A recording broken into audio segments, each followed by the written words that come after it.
Hello, this is Sarah Shoemaker. This is my morning meeting video. I'm doing it for preschool age. That's why I'm sitting on the floor in my bedroom. If you see movement down here, it is my dog. She wants to be in the video. She did not want to move.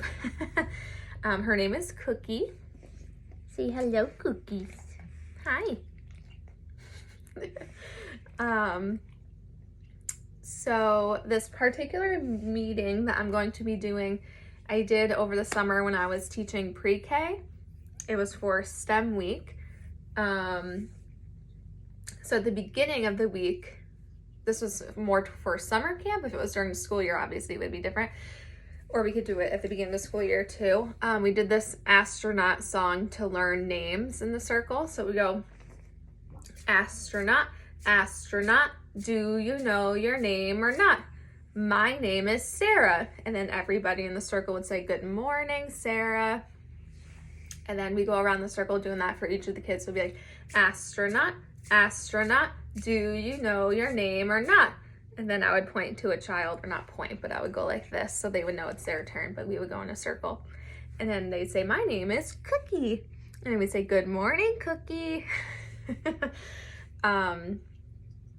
And for STEM week, we did a bubble song. So I would say, all right, it's time to blow up your bubbles. So we'd have 5 bubbles. Let's see if I can remember the song. It goes, 5 little bubbles were floating to the floor. 1 bubble popped, and then there were 4. 4 little bubbles, round as can be, until a bubble popped, and then there were 3. 3 little bubbles were floating just to you. 1 bubble popped, and then there were 2. 2 little bubbles were having so much fun. 1 bubble popped, and then there were 1. 1 little bubble, round as the sun, until that bubble popped, and then there were none. And at the end, the kids would be like, we need to blow up more bubbles. So then we'd be like, okay, let's blow up the bubbles. Well, what are we going to do with them? Well, we need to pop them so we can finish our morning meeting. Pop, pop, pop, pop, pop. And then that's what all the kids would do. They loved it. So I would normally have a whiteboard or a whiteboard easel. So for now, I just have this mini whiteboard. I'll hold it up so you can see it, but I'm sorry because it's backwards to you. I'll just hold it like this for a second. And then I would start the meeting and say, good morning. Today is, and the kids at that point would know what I'm referring to. Is it Monday, Tuesday, Wednesday, Thursday, or Friday? And if they weren't saying the day, I would be give them a little hint. Today is Tuesday, September 7th. Let's read Pete the Cat, Robo Pete. And then we have a question to answer. So I'll read it now, but we'll go back to it after we read the book. What would you make your robot do? So think about that in your head while I read the book. So then I don't have the book with me, but I do have a printout of the cover of the book. It's called Pete the Cat, Robo Pete by James Dean. It's a pretty quick book, I would say. It's not too long. It's like perfect for morning meeting. So I would introduce a book. I would say Pete the Cat, Robo Pete by James Dean.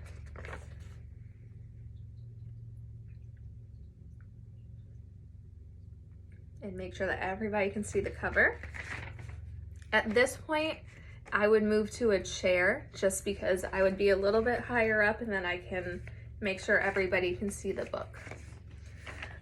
So the book is about how, I'll just explain it to you all.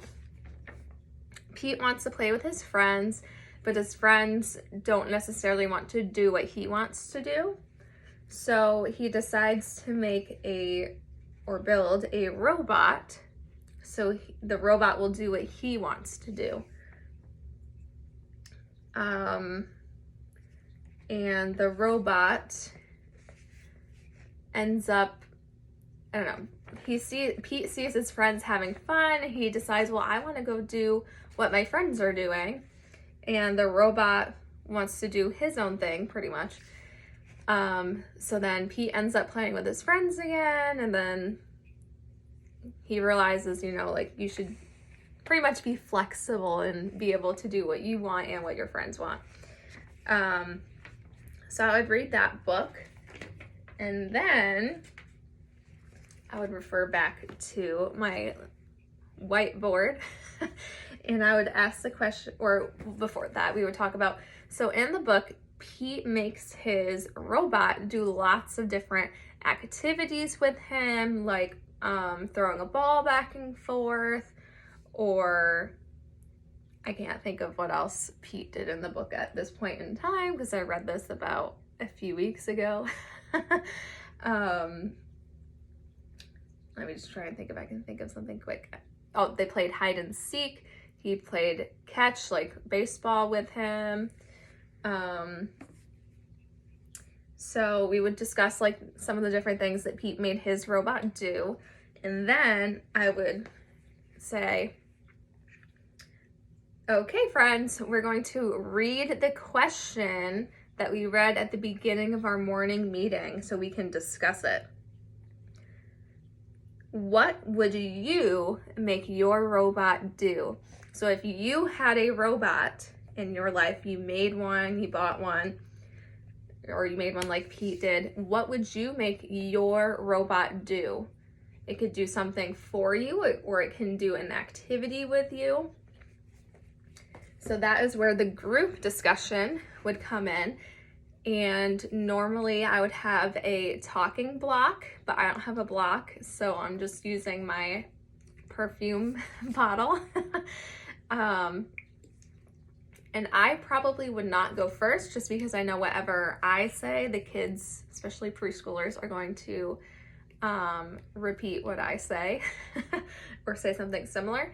So I would start with one of the kids on my left or my right, give it to them and say, whoever has the talking block, that is the person who should be talking. So if I have the talking block, who should be talking?